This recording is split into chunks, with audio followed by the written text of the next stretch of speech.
All right, Darren, so what are we talking about this week? All right, Aaron, this week we're diving into Thriving Differently, tools for neurodivergent students and their support networks. We're focusing on how neurodivergent students can thrive when given the right tools, accommodations, and understanding. And it's all about practical strategies for students, parents, educators, and the broader community to create an inclusive and supportive environment. That is such an important topic. And we'll also highlight the strengths of neurodivergent individuals, right? What kind of insights are we hoping to get from that? Exactly. Like neurodivergent students bring so many unique strengths to the table. Things like creativity, problem solving, out of the box thinking. It's not just about the challenges. It's also about celebrating what makes them so incredible too. I think it's going to be a really valuable episode for anyone who works with or cares about neurodivergent students or really humans. Exactly. And that's where today's guest comes in. Speaking of which, we're thrilled to have Dr. Kristen Williamson, a licensed professional counselor with also a PhD in behavioral health management, who's the self-proclaimed queen of organized chaos. She was diagnosed with ADHD and autism in midlife, and she turned her journey into a superpower, helping others navigate their own neurospicy paths. When she's not seeing clients in her Texas home or chasing her cat off the keyboard, Kristen is a mom of 2 neurodivergent teens and a fierce advocate for neurodiversity in the workplace. Her life is a mix of unfiltered conversations, hyperfixations, and a whole lot of laughter. And don't let her humor fool you. She's also a powerhouse when it comes to empowering adults to embrace their strengths and create an inclusive environment. Kristen, welcome to the show. Hi, thank you so much for having me. We're so excited to hear your insights on supporting neurodivergent individuals and creating spaces where everyone can thrive. But before we get started, and for those unaware, I'm pretty sure I mentioned this on a previous episode, but I'm on a mission to destigmatize the human experience. You know, it's really, really liberating to not feel some type of way for your most human things. So Kristen, if you don't mind, what is one human thing that has happened to you this week that you would like to share with us and the listeners? I would be happy to give an example if you would like. You know, I love that you can give an example, but I can pull one off the top of my head because I have a 12-year-old who said, come do a TikTok dance with me. And I thought, yes, this is going to be amazing. And then I realized, no, she has knees of a 12-year-old and she is fluid. And then I look like a newborn giraffe. Wonderful. I think that is fantastic. It's one of those moments where you're like, gosh, if somebody was watching me right now, I might be feeling a little embarrassed. Mm-hmm. But it is definitely a very human moment. I'm certain that all of the parents that are listening can definitely relate. I have 2 children of my own, so I can definitely relate as well. All right, so let's go ahead and dive right into it. So let's talk about understanding neurodiversity. Can you start by explaining what neurodiversity means to you and why it's such an important concept in today's world? Neurodiversity, actually, so I have started changing the words in my brain. Instead of neurodivergence, I hear it as neurospicy and or neurosparkly, because in my mind, we either all have the spice of life or we are just covered in large amounts of glitter. One or the other. And it just is so much more fun in such a destigmatizing way. Because it's not just coming in with, oh, we have this label put on us. Oh, we are coming in with neurodivergence, and it is just a developmental difference in your brain and how you can be thriving and excelling in so many different ways of life, and yet struggle with some of the everyday things, such as brushing your teeth or taking a shower or remembering to feed yourself at specific times. And I always say, like, I don't know if I know anybody who doesn't have a neurodivergent brain. I mean, I think truly I love this sort of overarching umbrella concept because I think trauma is part of the human experience. I think every single human endures trauma, and that absolutely impacts how neurodivergent your brain might be. But even just that, like every human's brain just has these unique ways about them and these sort of things that make them neurodivergent. So I love the concept. As a former educator, I think it really helps our kids, honestly. I have seen it help them in their own diagnoses and things. Just be like, yeah, we all have neurodivergent brains. It's the idea of everybody poops. Okay. We're fine. It's normal. We can be weird and eclectic. Sometimes we might struggle with rigidity and really thrive in routine, or like my ADHD brains, they are just chaos incarnate. And then when they meet together, it's just an explosion of amazing proportions. So what are some common misconceptions you've experienced, like either personally or professionally? Oh my gosh, that's such an amazing question. One of the biggest misconception is that it's only a childhood issue. And we're really, really now learning over time. It's not just a childhood issue. There are adults that one of my favorite humans in life is Dr. Temple Grandin, just because she has been diagnosed, I think, since the 1950s. And she has been a very prominent advocate for autism awareness and what that looks like. But I think parents are now coming in. There's been a slew of parents coming in with getting late in life diagnoses. Much of my clientele are moms specifically who their kids have gotten a diagnosis and they're saying, wait a minute, but I do that. That's me. That's me. Did I do what? No, I was the chatterbox. Okay, well, but I also know some stuff about you and that you had a late diagnosis of ADHD and autism. Is that correct? That is correct. So how did that diagnosis change the way you see yourself and your work? It was like I got to let go of a breath I didn't realize I was holding. It almost came in with the validation of, oh, okay, there is rhyme and reason for why. Yeah. I can get really excited about a project and get it 90% of the way done. And then, nope, it's like pulling teeth to get the rest of it. And I was diagnosed ADHD first because I almost feel as though people are able to come in and get an ADHD diagnosis easier than they can, especially as an adult. And there's so much overlap in that, Yes. So many of these traits are just parallel with one another, which is why I see in my hypothesis is we are very, very, very similar. It's just, how our brain comes in and acts. But me coming in to getting that diagnosis allowed me to come in and be more authentic for the people who I work with, and to not just say, I see you and I hear you, but I've been there. And across the board, I have my clients all the time just say, I don't know that I've ever been really heard before. I don't know that I've been seen. And I'm going to give you an example really quickly of something I saw very early on in my teaching career. I had a student my very first year that had very clear signs and symptoms of autism or being on the spectrum of sorts. And I went to my principal. I was like, I think we need to it was first grade, so still very young.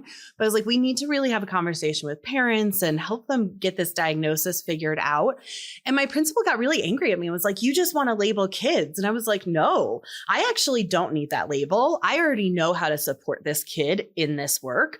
But what I do need is I need parents to understand this diagnosis because they're at home beating him for things that are truly out of his control, and same thing. I use that sort of metaphor with myself. I also have ADHD and bipolar, but I've also asked many professionals, like, I have autism, right? Like, tell me. And they're always like, nope, you look me in the eyes. I'm like, well, I actually am looking at your mouth and your forehead, but okay. But otherwise, all of the other trackers are a yes. And first of all, I think it is totally, totally appropriate for people to potentially have their self-diagnoses in this work as well, because the label at the end of the day really doesn't matter, right? It's those neurodivergency traits that we want to help support and either utilize those strengths to get that person on the right track or support some of their various challenges. But that's truly that goal is to, the misconceptions are so counterproductive, but if we can label it, name it, then we can start doing the right things. Like I have to say my foot is broken so that I can fix my foot so I can, get better. Same thing with anything in our brain. We have to acknowledge that we have these challenges.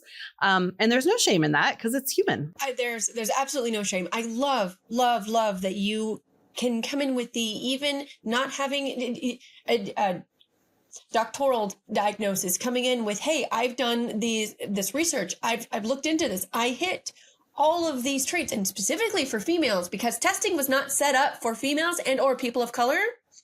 And we also just kind of mask a lot more because that's how we were raised. We do. The societal pressure, the systemically of we need to do this and this and this, and girls can just tend to flow with that. And I want to step back to what you were mentioning with a child in your classroom. that it took me forever to get my now 15-year-old diagnosed, because the school said he's making good grades. He's doing this. He's doing this. He's not on the spectrum. And so I had to go outside, because schools will only test, from what I have seen in our school system, they only test if you are not thriving in the school Are having world. problems. If it's impacting your academics, Then they care. Yep. Kristen, can you tell us, how long ago did you get that diagnosis yourself? Like, kind of, what was your experience? Oh my gosh. It started with a therapist friend of mine 5-6 years ago now, who, as we did, because therapists just kind of talk to one another and you pal up and it's like, okay, let's talk about things. And he looked at me and he goes, I think you're autistic. And I said, no, I'm not. No, my kid's autistic. I know what that looks like. I don't do this.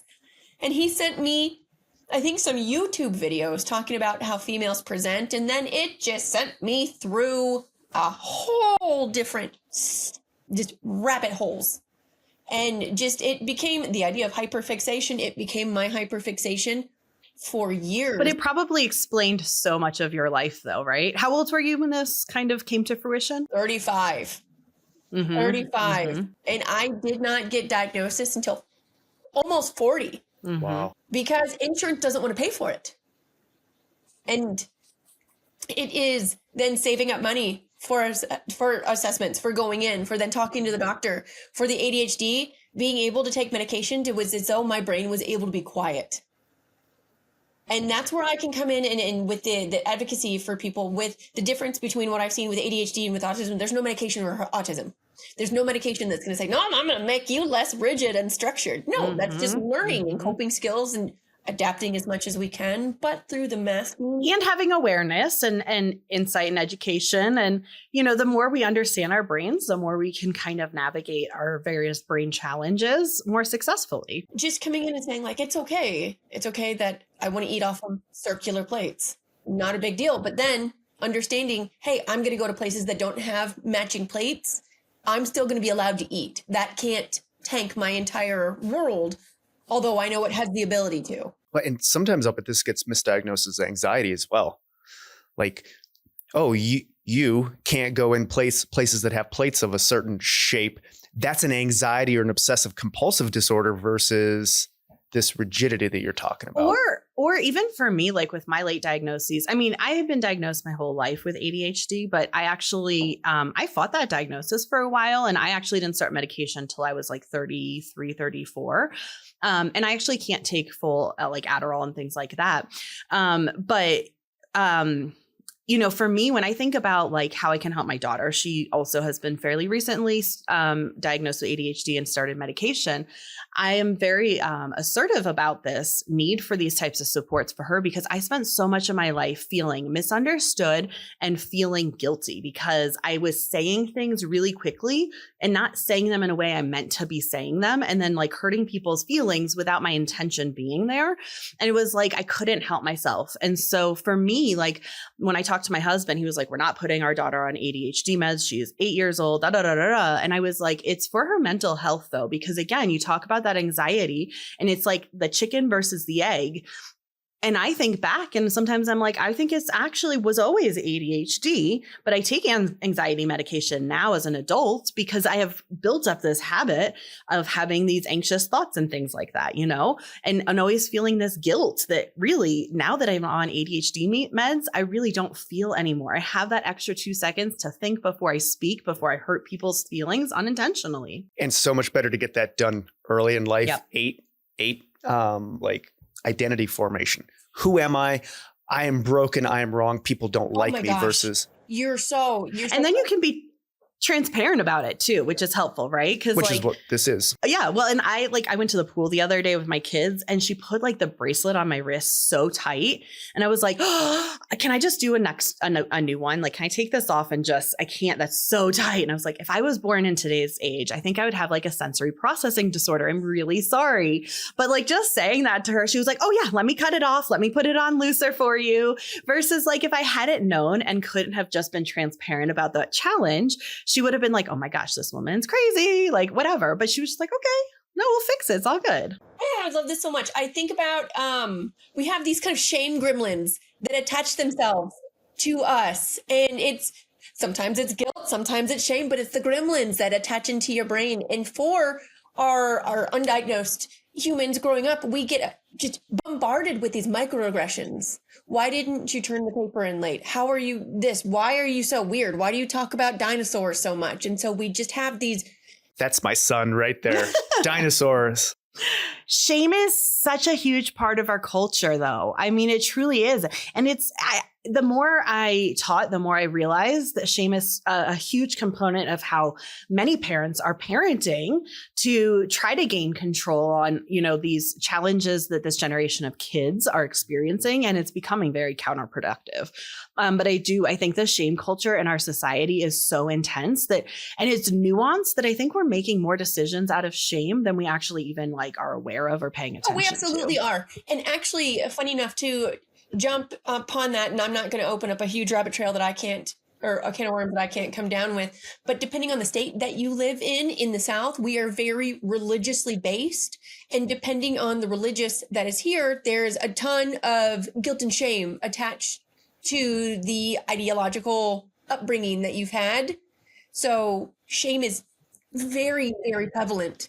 And that's how I was raised. This is how I'm going to raise my kids, because that's how I know. Instead of when you know better, do better. No, this is how I was raised and I was fine. And it is hard to do things that we haven't learned the skills for ourselves. Of course, you're going to do the skill you have. So Kristen, help us out here. What are some strategies, skills that have helped you or maybe helped some of the clients you've worked with? Especially what could parents maybe do to help the kids? Yeah. One of the first things I can say for parents for helping the kids is understand that your kid is not necessarily being defiant. If your kid comes in with a face that just looks aggressive, they might be processing information. That does not mean that they are coming in to be combative with you, or if they are coming in with a tone. Or can I just interject really quickly, Kristen? Yeah. I'm sorry to interrupt you, but something I have learned with my neurodiversity brain is we always say my face is sending a message I don't mean for it to send. And I recognize with my husband, for example, he might be oh, we don't have mac and cheese for dinner or something. And I might be upset about it.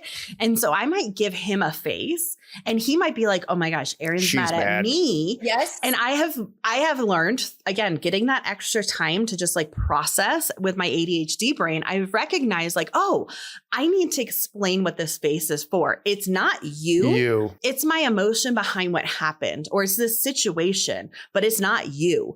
And I have noticed even with my own children, the more I can actually notice in my being I'm having frustration or a hard feeling, and then make sure and observe that the people around me aren't picking up on that. And if they are picking up on that, to make sure they understand exactly where that is. And we do this all the time as people, where we communicate body language that's not directed at the right people. And it's hard to pick up. But I think that for me, that's helped me to feel a lot of that, less of that shame, because I feel like I'm communicating in those moments that I am otherwise miscommunicating. Well, and I'm going to say yes and no to you on that. What I have seen specifically with my husband, because we do the exact same, I'll say something or I will be missing a tone, because my tone tends to be a little bit flatter if I'm not paying attention to adding the inflections. And he will perceive it very differently. But it's also, he has learned it's on him to say, Kristen, the story my brain is telling me is that you are upset with me. And that gives me the ability to come back and say, no, not at all. I'm really sad we don't have mac and cheese. It's equally hard, though, for people to recognize, what is the information about this situation that I don't know that I need to know in order to feel better about it or whatever. I mean, I think human communication and those nuances is really where we have the biggest challenges. So let me ask you, Kristen, in the classroom, what are some key strategies for creating a neurodiversity affirming classrooms? Or what can we do to really make sure that the needs of our neurodiversity kids are truly being met in that educational setting? I think coming in with more of the awareness of what neurodiversity looks like, and knowing, again, that they might have stems, and it's okay to stem as long as it's not hurting anybody. It's okay that they might be moving and fidgeting as long as they are not infringing upon the classroom. And this is going to be really hard because teachers have one of the toughest jobs I've ever experienced in my life. I can only say this because when COVID shut down school and I had to teach my 2 kids, I had such a bigger blessing for teachers in what they do. And that was only 2 kids versus 30, 35, 40. But on top of that, for ADHD brains, for autism brains, for example, we do really well. And I think kids in general, like we do good with structure. Hey, we're going to go to this next session or lesson in 5 minutes. They're understanding we have time in which to transition, or do you need to do your work now, or do you need 3 minutes? And you're not saying you're not doing your work. You're saying, here's your choice. I'm going to actually take what you're saying one step further. So I agree. I think that teachers need to know, like, how can they navigate some of these various challenges? What is needed for each of these kids? But I think we need teachers to actually really understand how the brain works. And I can actually speak to this really quickly, but I took a year off to really address my mental health needs, checked myself in, created this organization, did a lot of work. And then I went back to the classroom. But I realized, like, oh my gosh, in the 14 years before, I was here in fight flight and I needed to be here in that frontal lobe. And I started to recognize how, like, all of my peers were really not cognitively online. But it also helped me to recognize, like, I did have one kid who was, he had autism and he was very triggered and honestly didn't sit in most classes, but I was able to actually get to a space where I could see his early signs and symptoms of his brain. And I understood the brain enough to kind of be like, oh, I know what's happening right now. Let's start navigating this. And let's, like, you're starting to not be cognitively online. You're starting to be back here in this fight flight. Yep, we're Let's get you back here. Yeah. So it's also like, it's sort of like you need to know the signs and symptoms of how a brain works before you can actually, like, implement the strategies. So I'm totally with you. I think schools are starting to do some of these strategies, but I think they need to understand the brains more. That's my 2 cents. I agree. That's just, I love that you can come in with a teacher perspective because you have been there. I'm coming in from the parent perspective, and I will come in with, and I have been lucky enough that teachers across the board have been not only understanding, but they understand for me that I'm not going to say you're doing it wrong. I am that parent that says, oh, you let me know how I can help you in the school district. And I don't know that teachers get as much support from the parents because it's just, as you had talked about earlier, that shame component. Parents are sitting there thinking, I'm messing up, or you are telling me that my kid is wrong and it's my parenting, when really that's not. I mean, it's a very personal job. It is the most personal job you do, is raise little humans, and they are a reflection of you. And sometimes it's really hard to look in the mirror. I mean, when I have taught classrooms, I've said, you know, if your classroom is chaotic, the very first thing you should do is look at yourself, because then chances are you have disorganization and you're chaotic. So, Kristen, you share really incredible insights and strategies today. And I know our listeners are walking away with so much to really implement and not only help their own children, but set them up for long-term success. But before we wrap up, I would love to end with a bigger picture question. So, Kristen, if you could change one thing about society and its views of neurodivergence, neurospicy, neurosparkly, what would that be? We are different, not less. We can do everything. We just might do it in a different way. And that's okay. It's okay to be different. Thank you so much, Kristen, for sharing that with us. It's and the powerful insights you've had. I think it really highlights, I guess, the importance of shifting societal perspectives to being more open to neurodivergent, neurospicy, neurosparkly individuals. Your perspective has been incredibly valuable, and I know our listeners will take advantage of that. Before we wrap up, is there anything else you want to share with us? I just want to put out there into the world, I think everybody has value and worth. And if you are in that moment where you are struggling, know that give it time. Give it time and it will pass. You might not always feel great, but that's okay. We'll get there. Thank you again for joining us. It's been a pleasure. And Kristen, if listeners or viewers want to connect with you or learn more about your work, how can they reach you? Oh, that's a beautiful question. I have practiced this in my head a million times to make sure I say it right. You can find me on my website, which is www.empowermindsolutions.llc.com. I love that you also outed yourself. That is such a neurospicy thing to do. I did that the other day in presentation. I was like, this is a big crowd. I'm sweating really hard. And sometimes just naming it helps you to move forward. Thank you so much for joining us today, Kristen. Your insights have been so inspiring, and we're so grateful for your time. To everyone listening and watching, don't forget to subscribe to our channel and turn on post notifications so you never miss an episode.